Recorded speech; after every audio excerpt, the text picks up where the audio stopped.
मनहूस मनुष्य या समाज की सोच। यह एक कहानी नहीं, सदियों से चली आ रही समाज की बीमारी है। विजयनगर में गंगू नाम का व्यक्ति रहता था। उसके बारे में कहा जाता था कि वो बड़ा ही मनहूस है और जो सुबह सुबह उसकी शक्ल देख ले उसे खाना भी नसीब नहीं होता। धीरे धीरे ये बात पूरे विजयनगर में फैल गई और महाराज कृष्णदेव राय तक भी पहुंच गई। महाराज ने सोचा, हमारे राज्य में ऐसा मनहूस व्यक्ति रहना उचित नहीं, लेकिन बिना सत्य जाने किसी को दंड देना भी ठीक नहीं।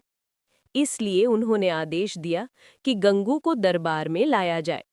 सैनिक गंगू को महाराज के समक्ष ले आए। उसी कमरे में जहां महाराज सोते थे, गंगू के लिए भी बिस्तर लगवा दिया गया। सुबह जब राजा जागे तो उनकी नजर सबसे पहले गंगू के चेहरे पर पड़ी।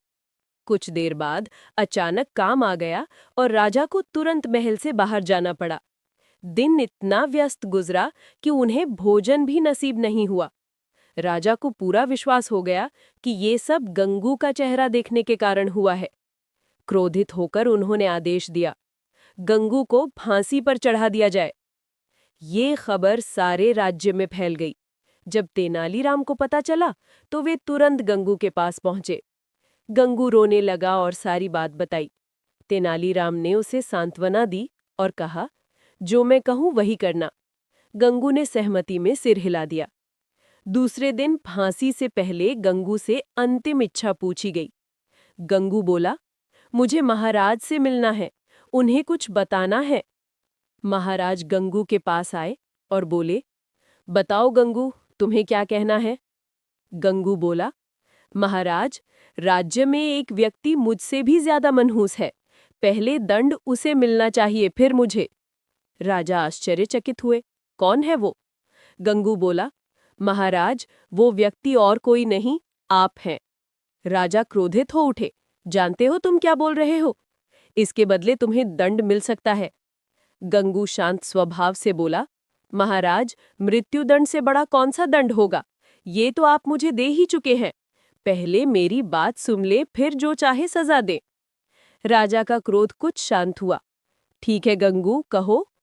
गंगू बोला, महाराज, कल सुबह जब आपने मेरा चेहरा देखा, आपको भोजन नसीब नहीं हुआ और आपने मुझे मनहूस समझकर मृत्युदंड दे दिया। उसी समय मैंने भी आपका चेहरा देखा था और मुझे फांसी मिल गई। तो सोचिए महाराज, मनहूस कौन हुआ? राजा कृष्णदेव राय को सारी बात समझ आ गई। उन्हें अपने निर्णय पर पछतावा हुआ।